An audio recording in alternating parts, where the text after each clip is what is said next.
안녕하세요, 가치남입니다. 2월 15일 수요일 국내 시장이 마감되었습니다. 자, 오늘 오랜만에 눈이 왔었죠.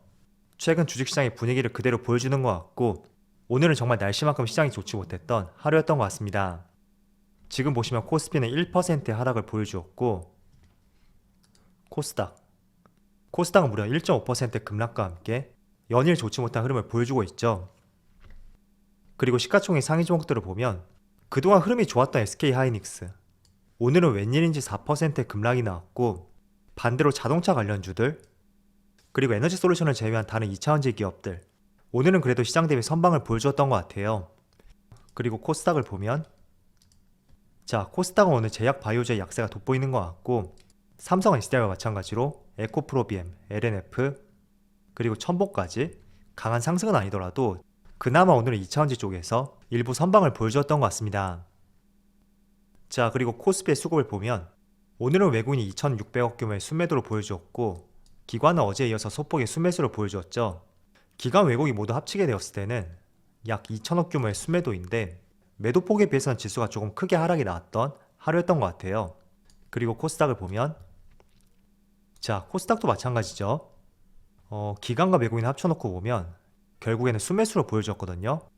그런데 역시나 오늘도 급락이 나왔고 굉장히 투자 심리가 좋지 못한 것을 대변해주는 것 같습니다.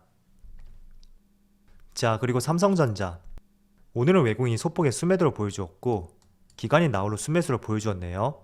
이 정도면 보합이라고 볼 수가 있겠죠.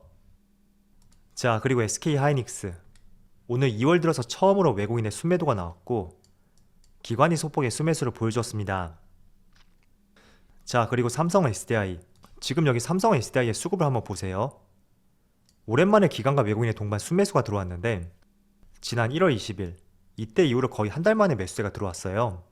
그런데 공교롭게도 어제였죠. 어제 마감 기준으로 에너지 솔루션이 MSCI 지수에 편입이 되었고 편입된 직후 오늘부터 에너지 솔루션을 제외한 다른 2차원지 종목들이 오늘 지수 대비 그래도 선방을 보여주었습니다.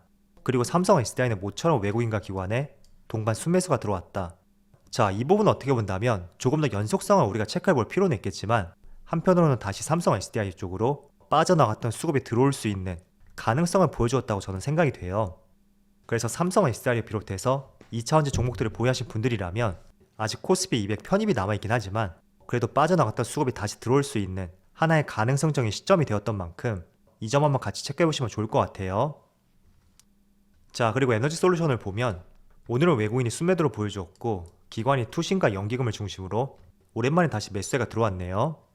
그래도 거래량이 정말 많이 줄었죠. 과거에는 정말 못해도 100만 주가 나왔었는데 오늘은 최초로 80만 주로 보여주었고 과거에 비해서 거래량이 많이 줄어든 것 같습니다. 자, 그렇다면 좋지 못한 시장 속에서 오늘 기관과 외국인은 어떤 종목을 많이 매수했는지 같이 한번 확인해 보도록 하겠습니다. 2월 15일 외국인이 가장 많이 매수한 종목은 크래프톤, 현대차, 카카오뱅크, 삼성 SDI, LNF 이렇게 다 종목을 순매수 상위종 올렸습니다. 그리고 기관은 삼성전자, LG에너지솔루션, 아모레퍼시픽, 현대차, 펄어비스 이렇게 다 종목을 순매수 상위종 올렸습니다. 자, 이어서 글로벌 증시의 흐름을 살펴볼게요. 어제는 전반적으로 미국의 3대 지수가 그렇게 나쁜 흐름은 아니었던 것 같아요. S&P 500은 0.4% 하락이 나왔고 나스닥은 보합으로 마무리되었죠. 그리고 다우지수는 0.5%의 하락을 보여주었는데 물론 하락으로 마감을 했었지만 그래도 저점 대비 상당히 많이 만회를 해주었고 S&P 500도 마찬가지였죠. 그래서 크게 밀리기보다는 약보합으로 마무리되었다, 이렇게 보면 좋을 것 같아요. 그런데 생각보다 국내 시장에서는 지금 보시면 오후장이 되면서 시장의 흐름이 굉장히 부진한 모습을 보여주고 있습니다. 오전장에는 한때 반등이 나오나 이런 생각을 했었는데 오후가 되면서 본격적인 낙폭을 보여주고 있었고 아무래도 이런 부분이 제가 16일날 크게 두 가지 이슈가 있다고 말씀을 드렸잖아요. 1월 FOMC 의사를 공개도 있고 또 실제로 전쟁 가능성이 있는 그 당시이기 때문에 일단은 회피 물량이 나오는 것은 아닌가, 그런 생각을 한번 해보고요. 자, 그리고 아시아 증시도 한번 살펴보면 일본 니케이도 지금 0.7% 하락과 함께 계속해서 지수가 하락하는 모습을 보여주고 있고 그리고 대만은 그래도 선방을 하고 있네요. 또 상해 지수도 대만하고 중국 시장은 그래도 양호한 것 같은데 일본과 국내 시장만이 조금은 부진한 모습을 보여주고 있고, 저도 개인적으로 내일이 지나서 금요일날 어떤 시장의 흐름이 나올지 정말 궁금하더라고요. 그렇지만 항상 시장에서는 불확실성을 싫어하는 만큼 우리가 너무 섣불리 투자하기보다도 그 재료의 팩트를 확인하고 투자하는 것이 지금은 오히려 더 나은 선택이라고 저는 생각이 되더라고요. 그래서 혹시나 저가에서 매수 계획을 갖고 계시다면, 물론 어떻게 본다면 지금 투자하는 것도 조금 맞다고 볼 수는 있겠지만 지금 시장이 워낙 안 좋잖아요. 갈만하면 내려가고 또 반등할 만하면 꺾이는 이런 시장의 흐름의 연속인 만큼 과거와는 다르게 불확실성을 일부 확인한 뒤에 그때 투자하는 것도 지금으로서는 적절한 투자 시점이 되지 않을까, 이렇게 말씀을 드릴게요. 자, 그리고 어제 제가 투자 전략에 대해서 한번 말씀을 드렸었는데, 기본적으로 우리가 상승장이든 하락장이든 저는 어느 구간이 되었던 간에 100%가 아닌 일부 현금을 확보하는 것이 정말 투자에 있어서 시장을 올바르게 볼 수 있는 하나의 선택이 될 수 있다고 생각하고 있어요. 자, 이게 무슨 말이냐면, 내가 전망을 긍정적으로 보는 기업이 있다고 가정을 해볼게요. 그런데 그 기업에 100% 투자했을 때와 예를 들어서 한 60%? 이 정도 투자했을 때 그 기업을 바라보는 관점이 달라질 수가 있습니다. 자, 예를 들어 내가 100% 투자했고 주가가 조금 하락했다고 가정을 해본다면, 같은 폭의 하락이 나왔다고 하더라도 60% 투자하고 하락이 나왔을 때보다도 기업을 바라보는 관점이 더 비관적으로 바뀔 수가 있습니다. 왜냐하면 마음의 여유가 없기 때문에 과거에는 대수롭게 보지 않았던 이슈가 있다고 하더라도 비중이 높아짐에 따라서 그 재료를 보는 시각이 달라질 수가 있거든요. 그래서 저는 내가 현금을 확보한다는 것은, 물론 이게 요긴하게 사용할 수도 있겠지만 내가 투자함에 있어서 그 심리를 컨트롤할 수 있는 최대의 무기가 될 수 있다, 그런 관점으로서 저는 현금 비중에 대해서 접근을 하고 있거든요. 왜냐하면 비전이 있다고 생각했던 기업이 급락이 나왔을 때 나는 충분히 싸게 저점에서 매수할 수 있는 현금이 있다, 항상 이런 생각을 갖고 있기 때문에 조금 더 마음의 여유를 찾을 수가 있고 시장을 이성적으로 바라볼 수 있는 하나의 힘이 될 수가 있다면, 반대로 내가 현금이 없다면 그전에는 비전이 있다고 생각했었더라도 마음의 여유가 줄어들음에 따라서 내가 생각했던 것이 잘못됐나? 그런 감정들이 떠오를 수가 있고 이성적으로 주식을 접근할 수 없는 그런 상황이 생길 수도 있습니다. 그래서 상승장이든 하락장이든 내가 일부 현금을 확보한다는 것은 여러 가지 장점이 있으니까, 혹시나 금리 인상 이슈가 지나고 나서 지수가 반등이 나왔을 때 그때는 항상 어떤 시장이 오던 간에 일부 현금을 들고 주식시장을 바라보자, 그런 말씀을 드릴게요. 자, 그리고 저는 주식을 바라볼 때 큰 그림에서 본다면 실적과 주식은 연관성이 있다, 이런 내용을 많이 다뤄드리고 있어요. 자, 그런데 이런 경험들 해보셨을 거예요. 실적이 잘 나왔음에도 불구하고 주가는 급락이 나오고, 또 부진한 실적이 나왔음에도 불구하고 주가는 상승이 나오는 굉장히 생각하기 어려운 현상들이 나올 수도 있는데, 이거는 단기적으로는 이런 흐름이 나올 수가 있어요. 그렇지만 우리가 조금은 큰 그림에서 본다면 저는 주가는 실적이 수렴한다, 이 생각에는 늘 변함이 없습니다. 자, 그런데 HMM도 그렇고 아마 포스코도 마찬가지였겠죠. 특히 HM 같은 경우에는 작년에 영업이익이 7조가 넘었었고, 또 국내 상장사 중에서 4위를 기록하는 어마무시한 실적을 발표를 하였습니다. 그리고 9년 만에 적자를 털었다, 이런 기사도 나왔었고, 그리고 21년의 영업이익을 보시면 지난 10년 동안에 적자폭을 모두 메꾸는 사상 최대의 영업이익이 나왔습니다. 자, 그런데 아이러니하게도, 자, 오늘은 주가가 3%의 상승을 보여주고 있지만 전체적으로 한번 볼게요. 51,000원 고점에서 거의 50%의 반토막이 났죠. 작년에 최대 실적인데 왜 이런 현상이 나올까 한번 생각해 보신 적 있나요? 저는 지금 HMM뿐만 아니라 최대 실적을 달성했음에도 불구하고 주가에 급락이 나오는 종목들 모두 다 동일하다고 생각이 되니까 같이 한번 연관해 줘서 봐주세요.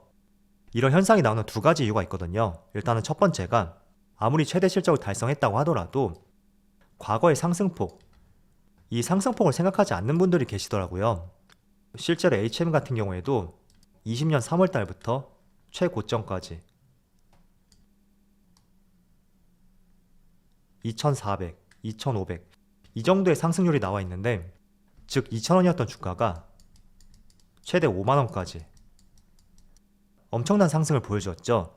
그래서 이 상승폭을 생각 안 하고 단지 실적이 잘 나왔음에도 불구하고 왜 주가가 빠질까? 그렇기 때문에 국내 시장은 정말 문제가 있어, 이런 생각도 하시고, 실적과 주가는 연관성이 없다, 이런 생각도 하시는 것 같아요. 그래서 정말로 이 실적이 주가의 2000% 이상의 상승을 가능하게 한 것인지 그것도 한번 생각해 보시고요. 또 두 번째는,